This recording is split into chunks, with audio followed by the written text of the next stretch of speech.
경기도 아파트에 7억 5천 정도 시세의 아파트를 가지고 있고 상가 2억 9천짜리 갖고 있지만 공실이어서 이자 및 관리비를 내고 있습니다. 그래서 대출을 뺀 순자산이 6억 정도이기 때문에 저희 아까 말했던 50대 평균 자산하고 상당히 일치를 하기 때문에 제가 이 사례를 소개해 드리겠습니다. 저는 서울대를 졸업하고 대기업 화성 부동산 자산운용사 10년, 부동산 스타트업에서 2년을 근무를 했습니다. 그리고 대전에 있는 꼬마빌딩 26억짜리 꼬마빌딩으로 월 1,300만 원 수입을 만들었었고 지금은 지하에 있는 스터디 카페에서 월 1,000만 원의 소득을 만들어내고 있습니다. 지금은 꼬마빌딩 오피스텔 투자로 월 1,000만 원의 월세 연금 만들기 프로젝트를 하고 있으니까 구독과 좋아요 꼭 부탁드리고 많은 정보 얻어가시기 바랍니다. 네, 반갑습니다. 월세 연금술사 김현태입니다. 네, 오늘은 지난달에 은퇴자금 준비를 위해 상담해드린 분의 사례를 가지고 이야기해보고자 합니다. 네, 오늘 영상 제목이 대한민국 평균 50대 은퇴 준비인데 이분의 자산 규모가 대한민국 평균 50대 자산 규모와 비슷합니다. 그래서 이 영상을 찍게 됐습니다. 네, 오늘 말씀드릴 순서입니다. 먼저 대한민국 50대 평균 자산 규모를 말씀드리고 이 상담자분의 상황을 함께 보고 현금 흐름을 창출해내기 위한 방법을 말씀드릴 테니 영상 끝까지 시청해주시고 구독, 좋아요, 알람 설정 부탁드리겠습니다. 저는 투자를 할 때 반드시 명확한 이유와 목적이 있어야 한다고 생각하는데 우리 모두가 겪게 되는 은퇴 이후의 풍족한 삶을 그 투자 목적으로 해서 조금이라도 젊을 때부터 건전한 투자 공부와 적립식 투자를 병행한다면 누구라도 걱정 없는 은퇴 생활을 누릴 수 있다고 믿고 있습니다. 네, 특히 수명은 계속 늘어나고 있고 50대 은퇴를 하더라도 거의 살아온 날만큼이나 살아갈 할 날이 많이 남은 지금의 40대 50대 분들은 모아놓은 재산을 가지고 예적금 등의 이자처럼 원금 훼손이 없는 투자만 가지고는 원하는 생활비 충당이 거의 어렵습니다. 그렇다고 국민연금이나 공무원 연금만 믿고 있기에는 급속히 초고령 사회에 진입하는 우리나라 인구 구조상 그 금액이 20년 30년 후에도 지금의 수준으로 들어올 가능성은 거의 없다고 봐야 됩니다. 즉 은퇴 후에는 원하던 원치 않던 대부분의 사람들은 투자자가 되어야 한다는 말입니다. 자, 그러므로 반드시 우리는 은퇴쯤이 아닌 조금이라도 더 빨리 투자 공부와 경제 공부를 하며 실제 투자를 해보면서 현재의 경제 상황이 어떤 상황에 처해 있고 그 경제 상황에 맞는 투자는 어떤 것인지 스스로 판단하면서 투자 포트폴리오를 변경해 나가며 적절한 투자 수익률을 확보해야 합니다. 자, 제가 오늘 상담자분의 자산 규모가 대한민국 평균 50대 자산 규모 비슷하다고 말씀드렸잖아요. 이 자료의 출처는 2020년 미래에셋 은퇴라이프 트렌드 조사 보고서의 자료입니다. 네, 1900 보시면 아시겠지만 총 자산 규모는 6억 6천 정도 수준이고 그 중에서 부채 7천만 원을 빼면 순자산 6억 정도로 보여집니다. 네, 50대 평균입니다. 이건 뭐 통계에 따라서 조금 다를 수는 있지만 참고용으로 보면 좋을 것 같습니다. 50대의 순자산이 평균 6억 정도로 보시면 됩니다. 그리고 부동산이 그 중에서 4억 7천 정도, 약 5억 정도가 부동산이고 현금 한 1억 정도 들고 있는 상황이라고 합니다. 네, 제가 50대 평균이라고 했지만 이 금액이 안 되시는 분도 당연히 많으실 겁니다. 특히 지방에 계신 분들은 수도권과 부동산 가격 차이 때문에 그러실 수도 더 있습니다. 여기서 중요한 것은 노후에 얼마나 많은 현금 흐름을 가지느냐가 단지 순자산이 평균보다 적다 많다로 따질 수 없는 큰 가치가 있습니다. 연금 3종 세트라고 하죠. 뭐 혹은 4종 세트라고도 하는데 국민연금, 퇴직연금, 개인연금 거기다가 주택연금까지 이용한다면 일반적인 중산층 이상의 분들이 착실히 연금 납입해 오시면 60세에서 65세 이후에는 크게 어렵지가 않습니다. 물론 개인연금이나 퇴직연금 운용에 대한 공부는 당연히 하시면서 적절한 수익률을 확보했다는 가정하에서는 그렇습니다. 근데 문제는 현실적으로 정년이 60세까지 깍깍 채우고 퇴직할 수 있는 분들이 많지 않다는 겁니다. 이러한 연금들은 조기 수령한다 해도 55세부터는 수령이 가능합니다. 그 전에 퇴사하고 연금 수령 시까지 소득 공백이 생기는 문제가 있습니다. 오늘 이번에 말씀드리는 상담자분 같은 경우에도 역시 남편의 실직으로 어려운 상황에 놓여 있었는데 굉장히 긍정적으로 미래를 준비하고 하시는 분이 오늘 말씀드린 상담 고객 같은 경우는 49세 여성으로 같이 보면서 얘기를 하도록 하겠습니다. 이렇게 국민연금, 개인연금, 퇴직연금, 주택연금이 있으면 충분히 우리가 노후 생활을 안전하게 보호받을 수 있습니다.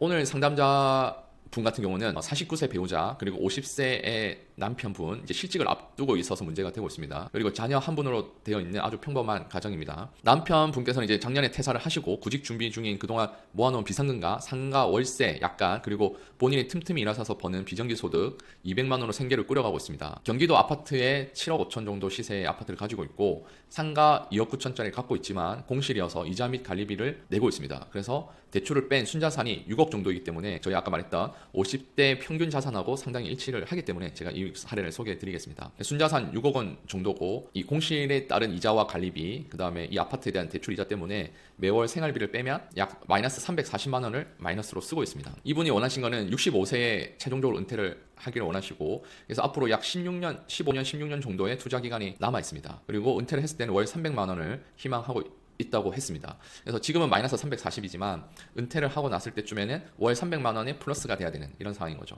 그래서 이걸 어떻게 만들 거냐라는 걸 생각해 봤을 때 아직 투자 기간이 저는 많이 남아 있기 때문에 이 정도 기간이면 충분히 공격적인 플레이를 해볼 수 있다라는 생각이 좀 들어서 공격적인 투자로 짜보도록 했습니다. 네, 그래서 여러분도 보시면 아시겠지만 그 상가 특히 이렇게 마이너스가 나는 특히 분양받은 이자를 내고 관리비를 내고 있는 이 상가를 최대한 빨리 처분을 해야 됩니다. 이게 마이너스가 나면 자산을 들고 있으면 안 되기 때문에 이 상가가 원래는 3억 8천 정도의 분양을 받았는데 한 2억 9천 정도의 매각이 될 것 같아서 2억 9천에라도 매각을 해서 이자 비용과 관리비를 내지 않는 것이 좋다고 판단돼서 이 의뢰자도 매각하기를 원하셨고 저도 매각을 하기를 권해드렸기 때문에 요거를 이제 처리한다는 가정을 했습니다. 그래서 상가가 매각하기가 쉽지 않지만 이걸 최대한 빨리 매각한다는 가정하에 이걸 매각했을 때 약 시드머니가 1억 정도가 생깁니다. 그래서 상가 매각을 통한 1억을 마련하고 이 1억 원으로 오피스텔 세 채를 투자를 하는 걸 권해드렸습니다. 그래서 대출 없이 90만 원 만들기를 이 1억 원으로 진행을 할 수 있다고 말씀드렸고 가이드를 드렸습니다. 그래서 그 두 번째는 또 하나의 전략으로는 이 주택 가격이 6억이라고 가정했을 때 65세부터 은퇴를 하신다고 했을 때는 약 150만 원 정도의 수입이 발생합니다. 이 주택연금은 종신 지급 방식입니다. 2022년 2월 1일 기준이고요. 정액형으로 갔을 때 약 65세 150만 원 정도를 수령할 수 있습니다. 물론 대출이 좀 있기 때문에 100만 원에서 150만 원 정도 사이를 받을 수 있는 상황입니다. 이 분 같은 경우는. 그리고 아까 말씀드린 이 오피스텔도 주거 목적 오피스텔도 가능합니다. 그리고 이거는 한국주택금융공사에 들어가면 주택연금에 대한 표가 있습니다. 그래서 자기 본인의 주택 가격하고 나이를 시작하는 개시 나이를 넣으면 금액을 알 수 있으니 참고하시기 바랍니다. 그래서 저는 연금은 3층 연금, 4층 연금은 기본적으로 가져가되 국민연금과 퇴직연금은 사실은 비중이 매우 작습니다. 국민연금은 어떻게 될지도 잘 모르지만 퇴직연금은 대부분 아직 가입이 안 됐거나 그 연수가 짧기 때문에 그 효과가 미미하고 개인연금도 일시불로 주로 찾아 쓰는 경우가 많기 때문에 저는 주택연금을 적극적으로 활용하라고 말씀드립니다. 그래서 50대 중산층들이 보통 주택 가격이 많이 올랐기 때문에 이거를 매각하기보다는 주택연금으로 종신토록 받는 게 가장 좋다고 생각이 됩니다. 그래서 그 다음으로는 아까 말씀드린 대로 주거용이나 상업용에서 수익이 나오는 월세가 나오는 수익형 부동산에 투자하는 것도 좋은 방법입니다. 이게 오해를 하실 수 있는데 오피스텔이나 상가는 상당히 위험하기도 합니다. 그래서 아무 오피스텔이나 아무 상가나 사도 된다는 말은 아닙니다. 그래서 제가 나중에 주거용이 좀 쉽고 안전하고 그나마 조금 더 리스크 있고 하이 리스크 하이 리턴을 원하시면 상업용 부동산도 괜찮지만 조금 쉬운 오피스텔을 먼저 좀 설명을 드리도록 하겠습니다. 첫 번째, 오피스텔도 아무렇게나 사면 안 됩니다. 저희가 몇 가지 조건이 있는데 지하철역에서 서울에 있는 지하철역에서 500m 내외의 오피스텔은 아주 유망하다고 저도 보고 있습니다. 그리고 두 번째, 전세가 비율이 80% 이상인 곳에 들어가야 됩니다. 대부분 역세권이면 이런 비율이 나올 겁니다.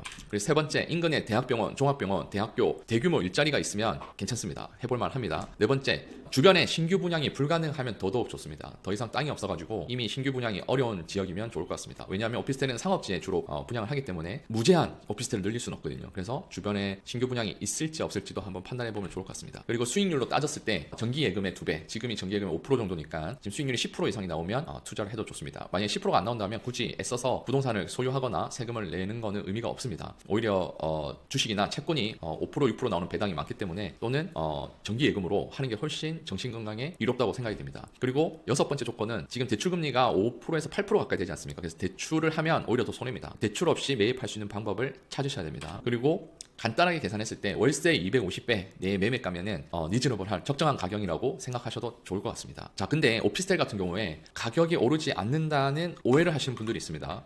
근데 이렇게 보시면 이게 서울에 있는 오피스텔이거든요. 지금 18년 때는 이렇게 움직이지 않다가 오히려 조금 하향을 하다가 최근에는 급등을 하는 경우도 볼 수 있습니다. 그리고 전세도 여기 지금 표를 보이지 않지만 약간의 움직임들은 다 있습니다. 그래서 여기 보시면은 매매가도 1억 6천 정도 하다가 지금 최근에는 2억 5천 이렇게까지도 오피스텔이 오릅니다. 그리고 이건 또 서울의 다른 지역인데 매매가가 움직이지 않는 게 아닙니다. 이것도 송파에 있는 모 오피스텔입니다. 여기도 오르고 있죠. 전세가입니다. 전세가고 이거는 매매가입니다. 이것도 소초에 있는 오피스텔인데 소초면은 오피스텔 가격이 비싸지 않을까요? 여기 보시면 1억 7천입니다. 그리고 최근에 아파트가 오를 때 다 같이 상승하는 경향을 보였습니다. 그래서 멀리 갈 필요도 없이 누구나 아는, 누구나 좋아하는 강남에 오피스텔을 투자할 수 있다. 그리고 전세가율이 80% 이상이면 거의 한 1,000에서 3천만 원 정도로도 투자를 한 채를 살 수 있습니다. 그래서 제가 생각하는 오피스텔 같은 경우는 1억으로 세 채를 샀을 때 약 한 채당 3천만 원을 투자하는 겁니다. 3천만 원을 투자해서 세 채를 사면은 한 채당 월세를 1억에 30만 원에 월세를 놓습니다. 예를 들어 매매가가 1억 3천이라고 하면 1억 보증금을 가지고 충당하고 나머지는 에쿼티 투자를 합니다. 그리고 월세를 30만 원 받는다. 이게 총 세 채가 있으면 간단하게 90만 원이 되죠. 그래서 요즘에 청년들이 1억까지는 중기청 보증으로 대출이 1.2% 이런 수준에서 대출이 됩니다. 그러니까 세입자도 부담이 없고 우리는 대출 없이 월세를 받을 수 있는 구조를 만들 수 있습니다. 그래서 어떤 방식이든 방법은 존재하는 것 같습니다. 그래서 포기하지 말고 부동산, 수익형 부동산으로 월세를 만드는 방법을 만드는 것은 좋은 방법인 것 같습니다. 그래서 연금 4종 세트와 연금 4종 세트와 주택연금, 국민연금, 개인연금, 퇴직연금, 주택연금 거기에 접목시켜서 수익형 부동산까지 접목을 시키면 충분히 풍족하고 행복한 노후 생활을 보낼 수 있다고 저는 생각을 합니다. 제가 그동안 많은 분들 상담해 드리면서 느낀 점은 투자에 대한 공부가 너무 안 되어 있다는 겁니다. 어려서부터 젊어서도 제대로 투자 공부를 가르쳐 주는 곳이 없다 보니 주식은 도박처럼 여겨지고 실제로 그렇게 하고 젊은 세대들은 투자 개념을 모르니까 집값이 올라가는 것에 대한 절망감으로부터 말도 안 되는 코인 도박을 하고 있습니다. 이 영상들로 공유를 할 수 없지만 공유하게 되면 정말 많은 분들이 상대적 박탈감을 느낄 수밖에 없는 분들도 은퇴에 대한 고민은 똑같습니다. 정말 갑부가 아니고 본인이 생각하기에 완벽하게 은퇴 준비를 해놓았다고 생각하지 않은 이상 누구나 다 똑같이 고민을 하고 있습니다. 고소득이신 분들은 소비 행태가 있기 때문에 돈을 더 많이 모아 놓으셨더라도 은퇴 이후에도 그게 어느 정도 이어지길 원하시고요. 그러니까 투자를 두려워만 하지 마시고 공부하셔서 꼭 조금씩이라도 실행해 보시기 바랍니다. 네, 공부하셔서 편안한 노후 준비들 하시기 바랍니다. 오늘 영상은 여기까지입니다. 도움되셨다면 구독과 좋아요 부탁드립니다. 경청해 주셔서 감사합니다. 좋은 하루 되십시오.